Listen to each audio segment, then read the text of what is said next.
working. So anyways, long story short, sometimes it ain't a childhood trauma that's bringing you down. It's a dark alien entity or a demon. I don't like the word demon, though. Interdimensional baddie. We're going to get rid of the word demon. We're going to try to get a new narrative out there so these things don't sound as scary. All right, so I came across a story, guys, that I read a book about 10 years ago that was amazing, that broke down, it's called The Most Haunted House in America, and it breaks down this case that a movie's never been made about it. It is the most fascinating and well-documented poltergeist case I've ever seen in my life. Demonic poltergeist. If there's any proof out there that this stuff is real, which I think there is, this story proves it beyond a reasonable doubt. So let me just break down this amazing story, and it just will blow your mind. Even if you heard it before, I got some crazy details. There's never been a movie about it. So here it goes. Okay. So this is like written like a horror movie. This event is a horror movie. So this took place in 1974 is when it peaked. But it happened even before that. It happened on 966 Lindley Street in Bridgeport, Connecticut. And it was the home of Gerard and Laura Gooden, who were a very nice, very religious couple. They had a boy with polio. The boy was a lot of work, obviously, to raise. They loved him very dearly. Unfortunately, at a young age, he developed a fever. They couldn't figure it out, and he passed away. They were living in this really tiny house that is like in the middle of the city, which is weird. There's not a house that's like on a farm and it's haunted and it looks really scary and it's like dilapidated. It's nothing like that. It's just a bungalow on a random city street, which makes it more believable because it's not like a atypical haunted house. So their boy passed away, unfortunately. And to fill that void in their heart, they ended up adopting a Canadian Indigenous girl who at the time of this all happened was about 9-10 years old. And her name was Marcia.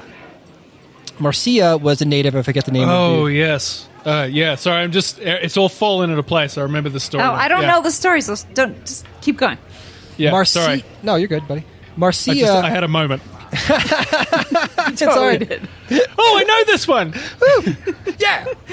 Keep your pants on. All right, so Marcia was Native American, as I said, not Native Canadian or whatever. She was indigenous. She was an indigenous person, and the adoption agency really liked the Goodens because Laura was Native. She was an indigenous person herself, even though she was a Catholic and living in like a city.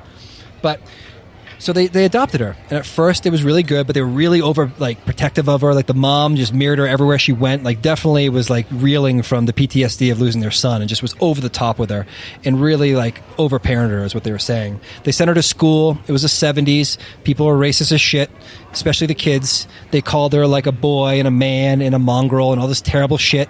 At one point, a kid like punched her and kicked her in the back and caused like real damage. She had to go to the doctors. She was like horrendously bullied, and she was prepubescent, which is the combo for poltergeist activity for happening. There's a window that opens at that age. And now what I want to get into is not just careful what you invite into your life. Like you sometimes these things, this threshold we have in our houses, in our lives, in our personal space, you have to invite things in, like the Men in Black or aliens or vampires. But some things will just creep in slowly. It's not as easy as like, yes, come into me. But if you're negative all the time and you have the right setting and you just let it go on, these things can seep into your life. So it's not as easy as just saying yes or no. Sometimes it'll just happen if you let your impression go on too long. So things started to happen. And this happened over like 5 years. It started like in the late 60s, early 70s. Weird things, knocks and weird noises in the walls. Objects that were moved around. They couldn't find where they were. They were gone or in a different room or just little stuff that's explainable but not that crazy. But then the knocking just got louder and louder and nightly in the middle of the night, in the middle of a day. They could not figure it out. Most of the times it happened at night around 3 a.m., which is a weird thing. And they could not figure it out. So they called the police. They called the fire department. They called the city. They all showed up. They witnessed the sounds. They were like, what is this? We can't figure it out. Is it kids at night messing with us? They don't think so. Was it a construction site nearby? No, they're not doing anything at night. Is there an underground river? Yeah, but how's that causing this noise? There was all these things. They couldn't figure it out. So the police and fire were like, I don't know what to tell you. But don't worry. They'll be back because it gets crazier and crazier.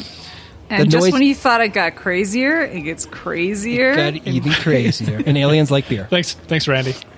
Aliens like beer. I will never say crazy again. We get stuck in that. So the noises got louder and louder to the point where it was distracting. Then suddenly, things started moving off the walls and landing. And the family, this all started to accumulate in 1974, where objects were flying off the walls, the refrigerator was moving and levitating, the TV was crashing, or would just like tilt all the way down to the floor but not crack, and then tilt all the way back up.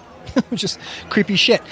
Yeah, they were hearing voices. The noises are unbelievable. It was getting crazier and crazier, so they called the police and fire again. Now, this is where it gets like the craziest poltergeist story of all time, because the reason why it's so important is because over 24 people witnessed multiple paranormal things happen in groups of people. Sometimes just one person, but sometimes groups. So the police and the firemen came to the house. They witnessed so many crazy things. For example, the police were in the hallway, and a painting just came off the wall and came at them and hit one of them. A knife came out of a drawer and flew across the room and almost hit a cop.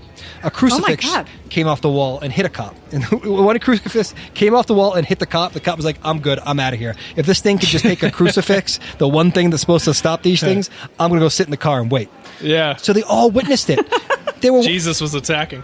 The firemen walked up to the house at one point, and they had these lion statues in the front, and they swear to God they heard him roar at him and like get mad at him. And as they walked in, the heads turned and looked at him, which is super bizarre. And then later, before I get into more of the details with the cat and all this shit, eventually this caused such a stir that it got national attention. There's even like a famous newspaper. Wouldn't you move out of the house? Like, move out of the house. Like, that's so crazy to me. Yeah, they it eventually costs money, did. Melissa. What? They eventually did. These people were like, they did everything else they could first, but they weren't well off. But they eventually left. They're like, I'm fucking done with this place. More from social pressure than haunting, but the haunting was crazy. So this crowds would form on the street and watch the house like they were waiting for something to happen. And there was reports of people on the street looking at the front, and one side of the house had these two little geese, like plastic kind of things on the front. And the same thing. They'd witness the heads like turn and look at the crowd and turn back. So people were like hundreds of people witnessing this. But in the house... Go on, Matt. This is the part where they were saying like...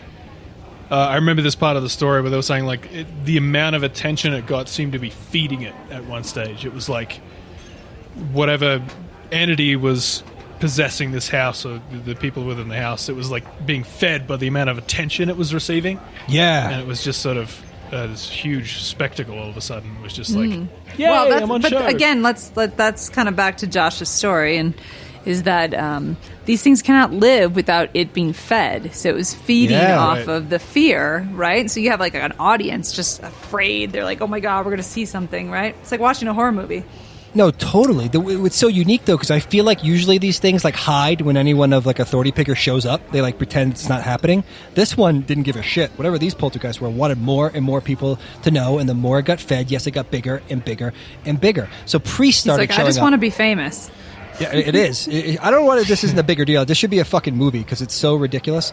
So the Warrens show up and priests show up. A psychic a corporation shows up or a group shows up. But the Warrens, the famous Ed and Lorraine Warren, were there for a while, and they determined it was definitely demonic and it wasn't faked or a hoax or in any way whatsoever. They witnessed shit when they were there too. But the funny part of this is that they had a cat named Sam. And they brought Sam to the vet, and when Sam came back, he was never the same again, so I don't know what the fuck the vet did to him. But Sam was heard talking multiple times. There's two cases I want to bring up. There was a priest. There was two dudes in the hallway. It was like a priest and a cop. And it started saying this to him. One guy was French and one guy was Greek, but, I mean, the cat doesn't know that, right? But the cat said... apparently in a man's voice, "Let me out, you dirty Frenchmen, you dirty Greek." So they were standing in the cellar, like the stairs that go down to the cellar, which is very common in the East Coast. And nothing worse than a cheeky fucking cat, let me tell you. Sam the cat was a hot shit, but it got worse. So it got dark. So that's just a funny story, but a fireman ended up having an interaction with him in the basement, heard this voice in the basement, went down there, couldn't see where it was coming from, found the cat. And then the cat somehow knew, or the demon possessing the cat knew that the fireman's son had died recently and brought it up and was like, "I know your son just died." And the fireman's like, "How the fuck do you know that, cat? And why are you talking? There's multiple things going on here that are fucking wrong. I'm out of here." He had some questions either way. He's like, "First of all, for the cat, how do you know my son died?" Listen up, cat. I got some questions. Number one, what the fuck? All right, so the Warrens showed up, and the priests, everyone determined this shit is weird. And too many cops, too many firemen witnessed too many things happen in this house. It was beyond a reasonable doubt, but they had to put an end to it. It was causing a frenzy. Neighbors tried to burn down the house at one point, and they had to stop them. It got nuts. This is something straight out of a movie. So eventually what happened is Marcia, which is I think how you pronounce it, they had a phonetic spelling in this book I read, they catch her once like trying to flip the TV on her own. So then a cop was like, I caught you. And then Marcia was like, it's been me the whole time. They're like, good, it's a hoax. Case wrapped. But it wasn't a hoax because she wasn't even in the house like multiple times when some of these massive levitations and all this shit happened. They even saw spirits and shadow creatures in the walls. Like it's a whole 9 yards, man. It's a circus of a situation. So she wasn't even in the room when things happened. There was so many stories. I mean, she got hurt at one point. A TV fell on her. The fridge fell on the dad at one point. There's so many details to break this down, but that's not what I'm here to do. I just want to talk about it. Does it feel like... But how is this connected to the girl? Because you started talking about how she's at this age where she's in a dark place and she's pre-adolescence, right? So how is she connected? How did she bring this in? So I think it's again what happened to me. She was in a COVID eventually put me in an anxiety state and led to depression a little bit, and something attached to me is what I think happened. Same thing for her. She was adopted from a family where she was the youngest sibling, and she was tied to a chair for a long time at one point. It was horrible, but she felt rejected, so she was depressed. She came down, she got bullied, she has an overbearing mother, and it opened a doorway. And for some reason, the energy of a prepubescent girl as they transition into womanhood, there's something about that I don't know why. There's something about that energy on top of the depression and that together. Yeah, I've heard that before. Yeah. Something came in and attached to her. And that's what the Warrens think. They think it was a demonic poltergeist activity. Not just So do you think, at the end of that story where the police say they caught her, throwing the TV on the floor or whatever, vaguely remember that being, they were just sick of the circus and they wanted everyone to go away? Yeah. Exactly so what happened. Kind of staged this. Yeah. Okay. So it's the demon constantly wants her to be tortured so that he can he or whatever it is can feed off of her. You know what I mean? Yeah. I'm just the cop. Look, the cop. Make her look like she's been doing it the whole time, and then she gets even persecuted even more. So that's the demon will never leave.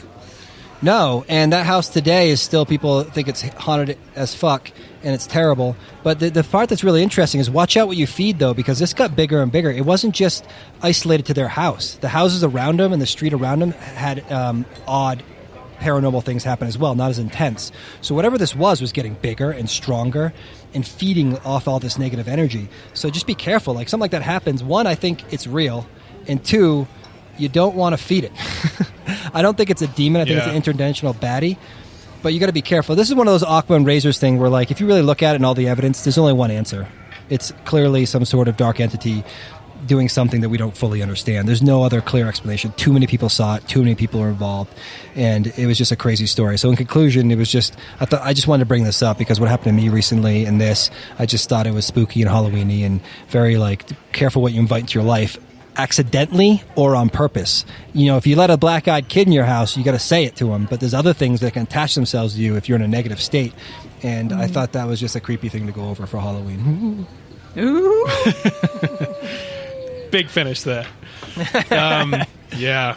Right, and also I think to add to that is that really go through that. I mean, I hate to sound kind of revisiting that, but just go through that checklist. Literally, if you really are taking care of yourself and you still can't shake something, sometimes it's okay to look into that. Maybe if you don't even believe in it. I think that helps you understand that you are an interdimensional being as well. Your vibration goes much further than you think it does.